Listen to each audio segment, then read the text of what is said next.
Hello and welcome to this latest episode of Market Talk. Today we're joined by Seamus O'Donnell, the Culinary Director at the Alchemist, and Scott Jones, Sales and Key Account Director for the UK and Ireland at True Refrigeration. Good afternoon, gents. Thank you for being with us today.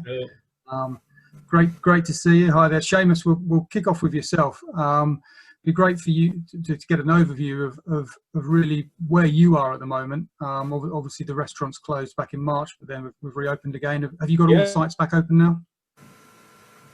Yeah, we obviously on the 23rd of March we closed them, government guidance, and we reopened most of them, 13 of them, on the 4th of July.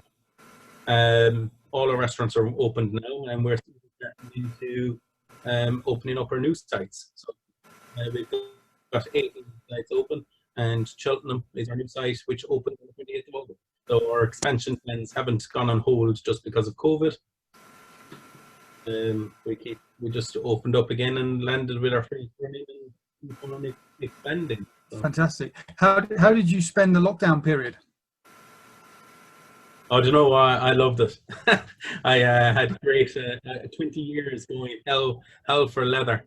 If we want to put it in an Irish term, but it was just nice to just be able to take a step back and pause, spend time with the wife and the kids, and that phone was not ringing with any problems or any supplier issues or my fridge is broken or nothing like that. It was pure heaven. I enjoyed it. You have to embrace. There was no point worrying about what was going to happen afterwards. We can't shape. We couldn't decide what was going to happen, so you might as well enjoy the break while we have it. Yeah, good attitude.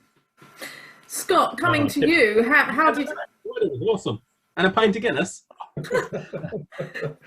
I got to cook food for myself for once in a while. Do you know what I mean? So normally I'm cooking for everyone else, and it was just nice to be able to cook from what I wanted for myself. Excellent but stuff. The restaurant service. All right, they when I went back to work, they were a bit gutted that they didn't have their breakfast chef, lunch chef, dinner chef. Excellent stuff. So I'll just come to you, Scott. Then, was this a great period for yourself in lockdown? Were you kind of hanging on and seeing what was happening, or were you out there on the golf course? How did you spend the time? I think it's a real shocker, really. What happened to the industry? I mean, it's been so robust, in the past, and obviously only this kind of thing or a war even can actually, disrupt the market like it has done. It's just been terrible, really. And obviously, I've been listening to all of these, presentations, and everybody's been feeling the same basically. And I think obviously with suppliers, it is a little bit different because basically we was at HRC first week in March, and we was hearing obviously all the issues surrounding Italy and all the lockdowns, that kind of stuff. So we knew that something was big. It was going to come. It was going to come over the pond basically, and hit our territory. So basically after the following the HRC show, which was really successful for us. We've got obviously an EMEA team. We're actually managed by the EMEA team for the UK, but I'm just specifically going to be talking about the UK. But the EMEA team actually they cancelled all their schedules, their flight schedules, their international travel, that kind of stuff, and then that actually happened, with the UK at the same time.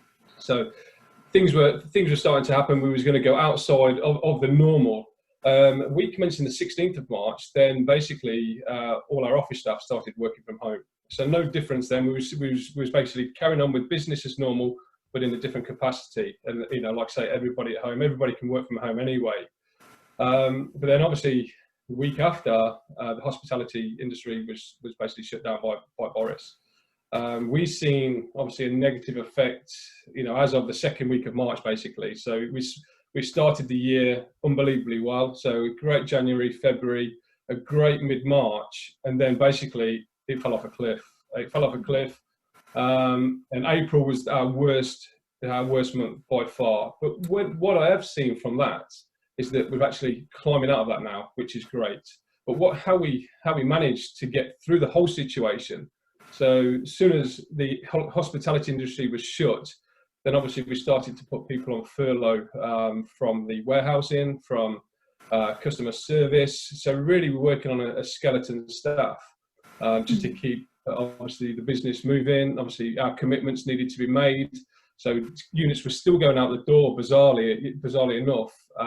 So, you know, that's the reasons why we had to work on this skeleton shift. So for the sales team, myself included, we didn't get furloughed. Basically, we worked on reduced hours. Okay, and I think that was quite a really good move from True, you know, from the owner of True, because if that hadn't happened, I feel personally that we've had some great success, you know, during the lockdown. Okay, so we've done a lot of training. We've done a lot of training, technical training, presentations. We've had a couple of product launches through the lockdown as well.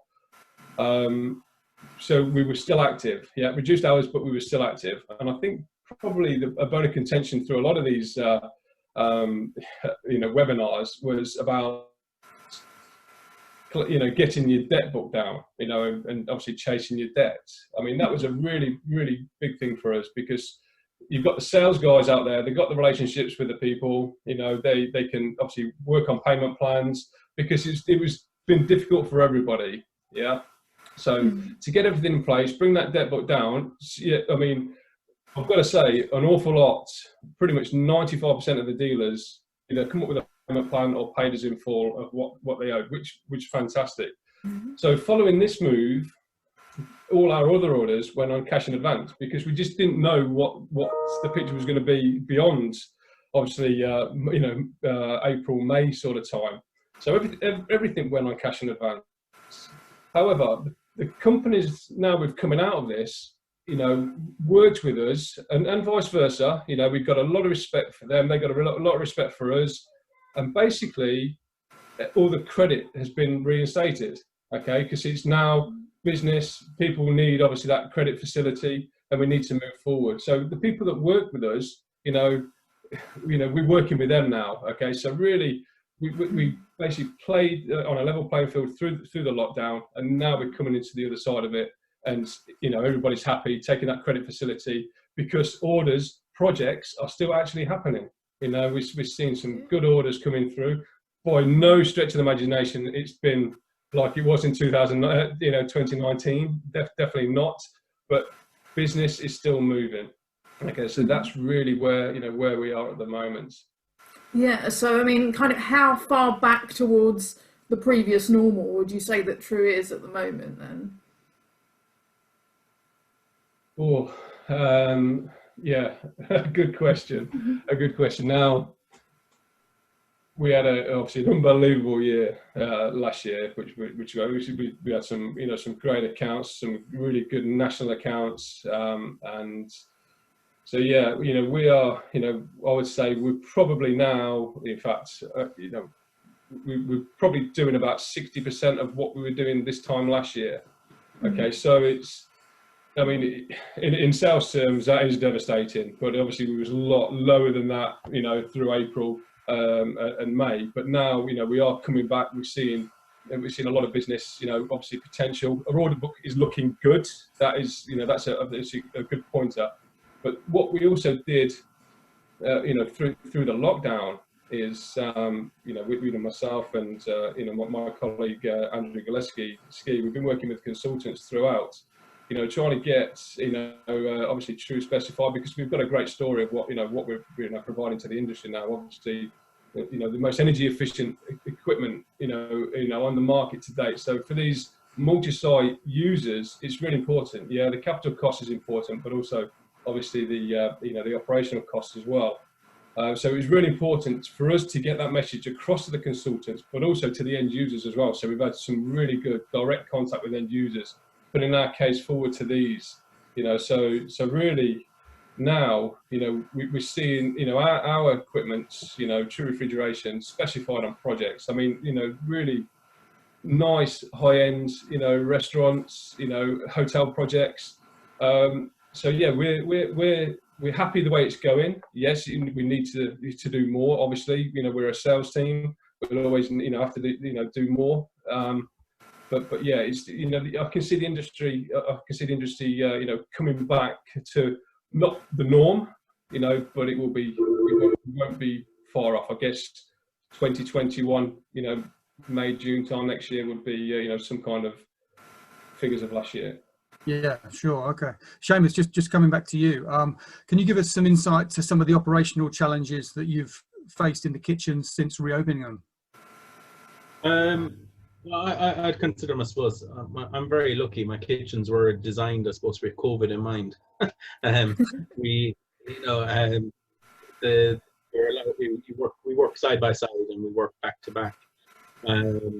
So, and I think, in most of my kitchens, I'm pretty blessed that the lads don't interact. The menu is designed around sections, so they don't have to cross over each other. They work per section. The menu is designed around them. When we bought back the menu, we bought back a reduced menu for the first 3 or 4 weeks, but it was only taking 2 weeks off. They've gone back on now. It was just to get the lads, they hadn't been cooking for 3 months.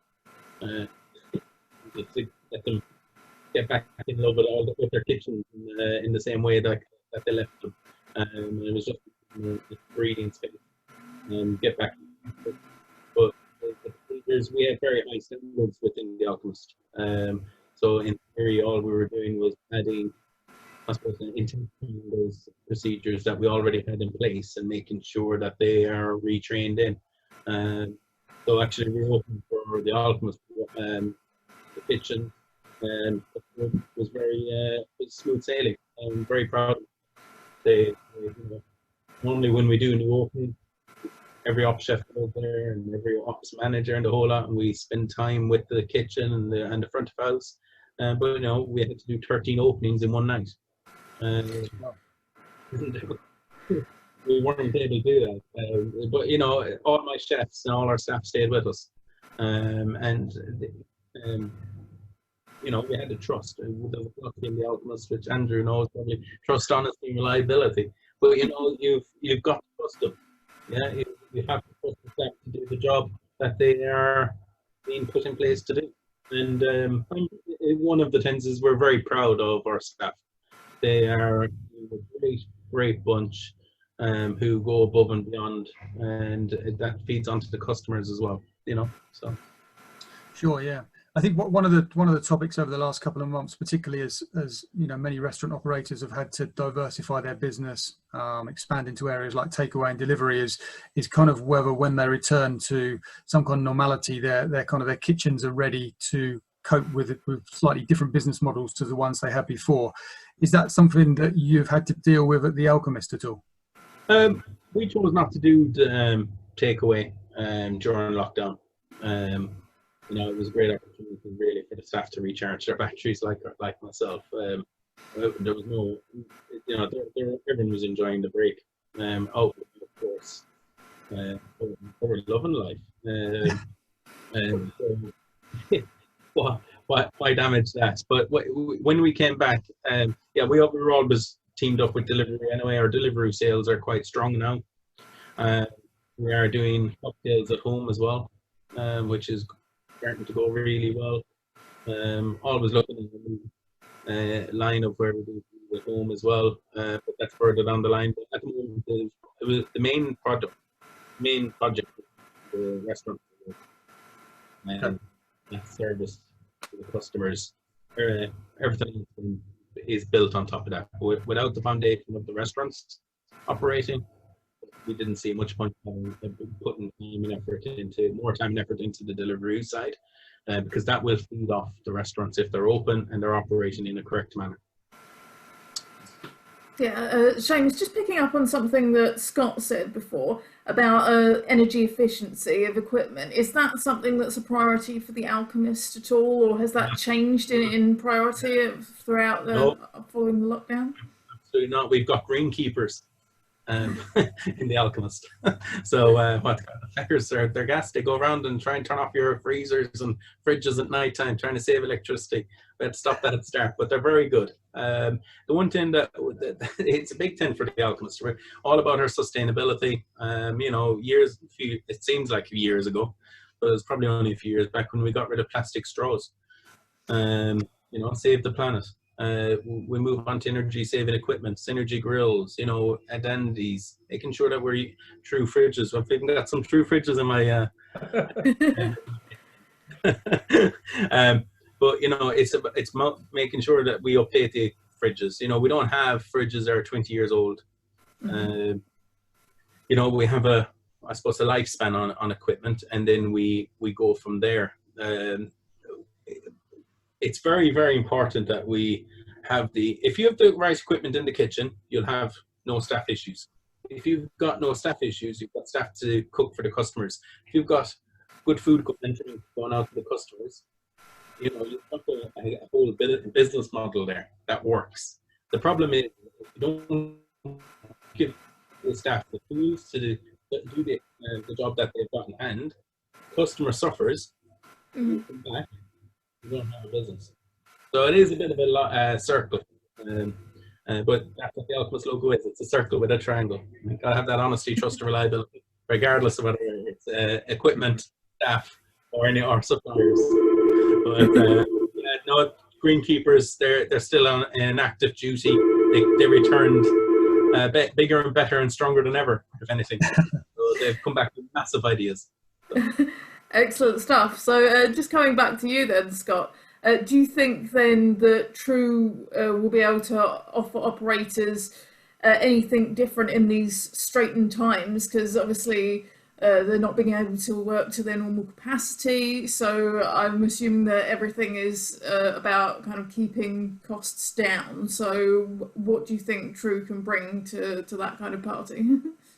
Well, I think that's a good question. I mean, really, what we've been doing over the last, 2.5 years now, since we launched these products, that has been our key driver, because like Seamus is saying there, every business, is got to work towards sustainability, and I think the way we are, I mean, True Refrigeration, UK is just a minute part of the overall, business for True manufacturing, okay, because we're a North American, based manufacturer. So really it's getting this equipment available to these restaurants, obviously energy efficient equipment, at affordable, money as well, which it is. But also we've actually launched, some new products, through the lockdown, with smaller capacity, fridges, freezers, because we know obviously the footprint of these places, are going to be a lot smaller. So obviously we need to have smaller equipment that's going to last the length of time, but also keeping them, that core temperature, because at the end of the day, as Seamus, would agree, everything that comes out of that fridge, hits that business's investment. So keeping his product fresh to deliver, a good plate to the consumer, that is first and foremost, because that is where you're going to get repeat business. So we supply, obviously, the fridge that will do that. He will supply the product to the table, and then obviously, that's where we are. So to offer anything different, as in like a business, then really we're offering our brand, but really no like special. We've got the plan. We're not going to deviate from our plan. Okay, we've got the team to do what we're doing, and we just need to get that message across to the end users like Seamus and all the other serious operators out there. What's the situation in the US, Scott, in terms of the manufacturing facility? Is that back to 100% capacity? To be completely honest, Andrew, I don't really want to talk about the States, because I'm not over there. I don't get the full picture. I look after the UK market, and that's where we are. What I can say is that we're never short of equipment. Okay, we stock our warehouses. We have at least 2,500 pieces of equipment at any one time, and we didn't change that through the lockdown. So we've got 3 warehouses where we can call upon. So we've got one in Ballindine, we've got obviously one in Goldthorpe in the UK, and we've got one in the Netherlands. So really, we can support all our strong markets from the EMEA. Sure, So, okay. so yeah, I mean, I don't get all the details from what's happening in the States, but what we're interested in is basically how we support our customers, with the equipment on time, and obviously giving them what they needed. Yeah, sure, and clearly enough product in them, to support the UK market, which is good to hear. Seamus, you said at the beginning about a new opening coming up in Cheltenham. Yep. How are preparations going for that? Yeah, really good. We moved on site yesterday. We had a site handover, checking off all the equipment, making sure it's all there, doing our snagging, and then are handing over our opening to the customers on the 28th of August, which is on a bank holiday weekend. We don't like doing anything by half measure. Let's go COVID style, social distancing. Listen, it's great. If anything, opening this restaurant was easier because we were able to lay out the tables and have everything from the start, so the customers don't miss anything.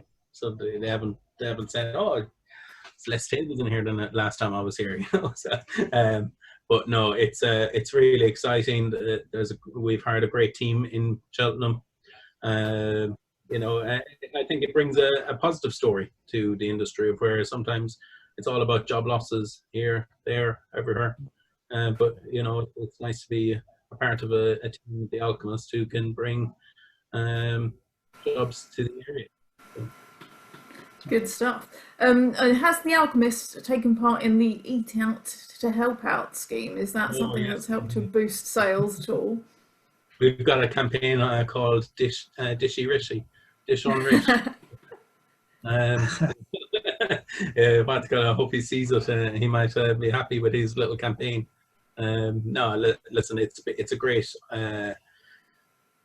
offer by the government to give restaurants and the hospitality industry a lift on the Monday, Tuesday and Wednesday, when most restaurants would have been quiet. I think you need to be flexible in your approach and adapt, to make it work for you. Every restaurant is different. There's no one. It's not really a set model in the sense of how every restaurant is set up, because every building is different. Every menu is different, but the Dish on Rich has been a very positive effect on the Alchemist, and long may it continue for a while, but it will only happen until August. But I'd imagine just a couple of weeks. A busy day.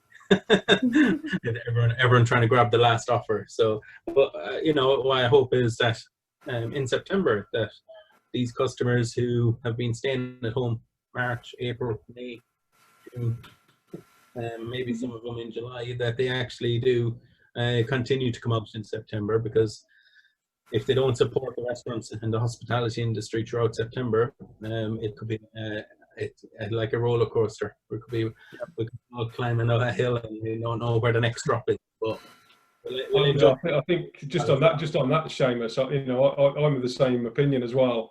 Basically, there's a lot of positive news about working from home, but the problem is, obviously, we're working from home. You've not saying that people are not disciplined. You have got to be disciplined and free from distractions. However, there's nothing better than getting back to your office, where it actually increases efficiencies. You get better camaraderie. You get better mental wealth, well-being as well. But also, what you're doing by getting back to the offices, you're actually starting to support, obviously, the hospitality industry. You go to work, you grab a coffee on the way back, on the way there, you grab some lunch, you grab something on the way home. So yeah, I hear a lot of people saying how great it is working from home. It's okay, but it's not as good for our business. I would say, being back in our office, it could, in Goldthorpe in central London, because that is where we need to support these brands, these brands, these high street brands to keep this business and the hospitality industry moving forward. Yeah, it was one of the things I struggled with, probably, if you want a negative thing about lockdown. I'm a happy-go-lucky Irishman who loves going out meeting people. My God, I've been locked up. Exactly. I've never had so many Zoom calls, house parties. My God, I'm all good. But there's nothing like seeing the real person in real life and meeting. Exactly. And that's the thing. It's I don't think COVID is ever going to go away. I think we do need to learn how to adapt to having it around and being flexible and the whole of it. It's not going to go away, so we need to learn to live at the moment. No. Your business around it and adapt our lives. Indeed.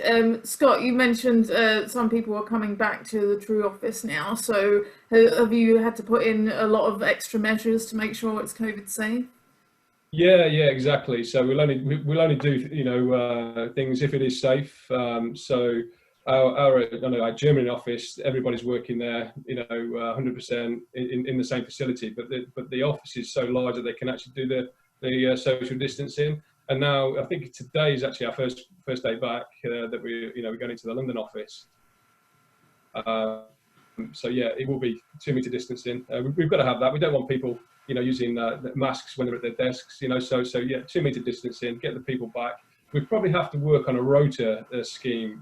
Just until everything gets back to normal and we can have everybody back in the office.